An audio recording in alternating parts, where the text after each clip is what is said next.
This is basically the book haul of shame, because I only intended to make a Christmas book haul because I've asked for books and a lot of bookish things for Christmas, so I was only planning on doing one of those. As you can tell by the title of this video, I got some more books. It's a decent amount that I feel that it warrants its own video, so that I've not got a massive pile of things to show you when it does come to my Christmas book haul. So yeah. You can let me off on this one because I got a job as a bookseller for Waterstones. Sadly, I found out I'm not being kept on as permanent staff, so my contract with them ends on Boxing Day. As a bookseller, I get a pretty decent discount, so I utilised that as much as I could for the things that I didn't have on my Christmas list, so there's not going to be any duplicates. It was just me going a bit book crazy, really. So I'm going to show you some of the stuff that I've gotten recently. The first one is pretty self-explanatory, and that is Scrappy Little Nobody by Anna Kendrick. Anna Kendrick is most known for her role in the Pitch Perfect films. I'm a little bit in love with her, so when I saw that she had an autobiography out, I went on my Kindle and I read a chapter sampler, and it was pretty funny, so I ended up indulging in the book.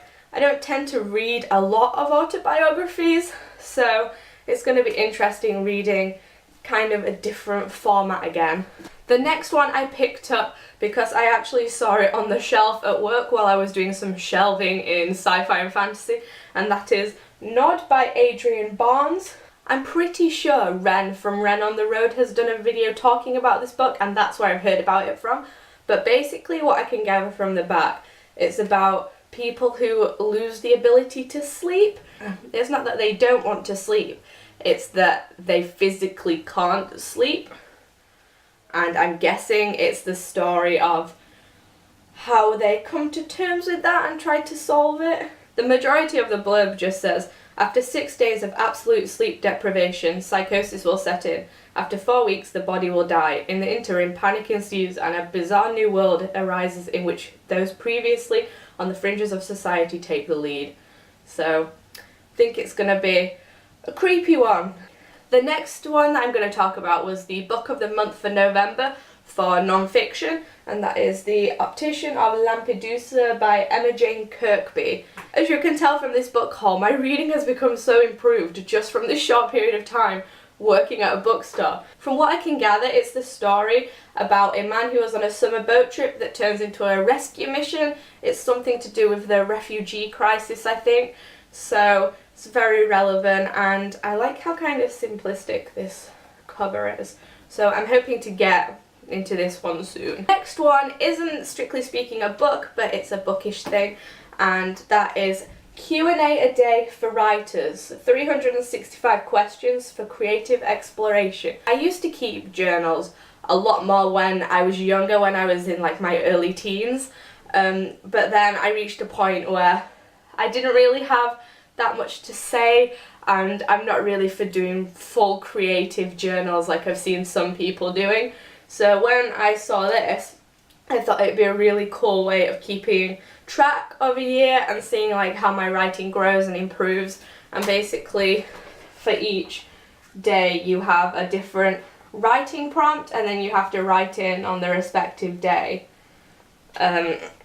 whatever comes from that prompt, basically. You're driving in a car traveling 100 miles an hour. Does this exhilarate or frighten you? Who is driving? Where are you going? The next two books you can let me off with because these were advanced copies that were sent to work from the publishers. In the break room at work there was this giant stack of books that has this sign saying that there are advanced copies and to take if you want as long as you sign them out. So basically it's like a library but with advanced copies of books. But the two that I picked out, I went to my manager and told her I'd taken these books out to get them signed off on the sheet under my name. And it turns out that none of the other booksellers have expressed any interest whatsoever in these books. So she said that I could keep them since they were just taking up space. And the first one is Holding by Graham Norton. Graham Norton is a TV presenter in the UK, and this is his first novel, I believe, so I was kind of intrigued about that. I always like reading debuts from people who are famous for doing something else because it's just an interesting little crossover. Also, I've never had physical advanced copies before. I always get sent them in ebook form, so this is kind of exciting for me. It also comes with one of those Dear Reader letters that tells you what inspired him to write the story and what the story is basically about. So what I've been able to gather is that it's set in rural Ireland, which obviously works well for Graham Norton because he's from Ireland, he's writing about what he knows, and it's about a body that is found on a farm, and it's essentially a whodunit. I'm excited and I'm planning to get to this soon. As she says with every book she has to read. This one is also out now, by the way, if you do want to go and grab a copy of it. And the next advanced copy that I got was Small Great Things by Jodi Picoult. Jodi Picoult is a writer who I've heard so much about because I know a lot of people who read her and really enjoy her work. I just personally have never gotten around to it. I've bought her books before in the past. I bought Off the Page, but it sat on my TBR for so long that initial desire to read it was gone by the time I got around to it, so I ended up getting rid of it. But again, like with the Anna Kendrick one, I got the chapter sampler for this on my Kindle, read it, absolutely loved it. So I was intending on going and buying the book anyway, and it just so happened that when I was looking through this pile of proofs at work, they had one of these in, and thankfully nobody else wanted it, so I get to keep it. However, I am currently reading this one, so you can tell by the cover my drink leaked in my bag, and so the cover is kind of that crinkled thing, and because it's a white cover you can see where the drink has leaked on it, and I hate myself. So basically this is about an African American woman called Ruth who works as a nurse on the birthing ward at a hospital. She's worked there for 20 years and she's very good at her job, and one day she comes into work to find out which patient she's going to be looking after, and it's this woman who had her baby overnight. So Ruth goes in to do the initial tests on the baby, make sure that everything's fine, that the baby's good and healthy, that the mother's adjusting and recovering, and then the father of this baby kicks off and asks to see the boss. And the father basically says that he doesn't want someone who looks like her touching his baby. So she gets taken off of the case, and through a series of circumstances this baby ends up dying and the finger gets pointed at Ruth.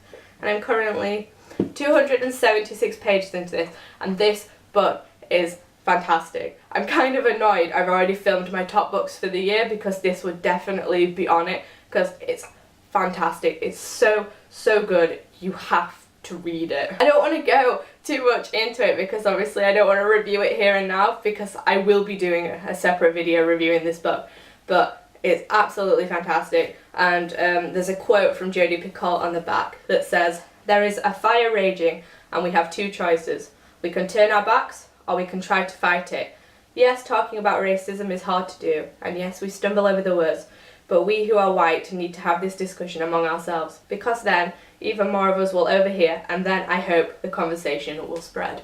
So there's a summary of everything that I bought recently but I shouldn't have done, and I'm excited for all of them. It's a decent sized haul and it's all really interesting and different stuff.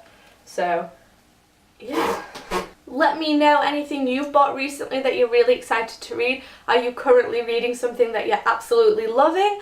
Let me know and I will be back with a new video soon. Bye!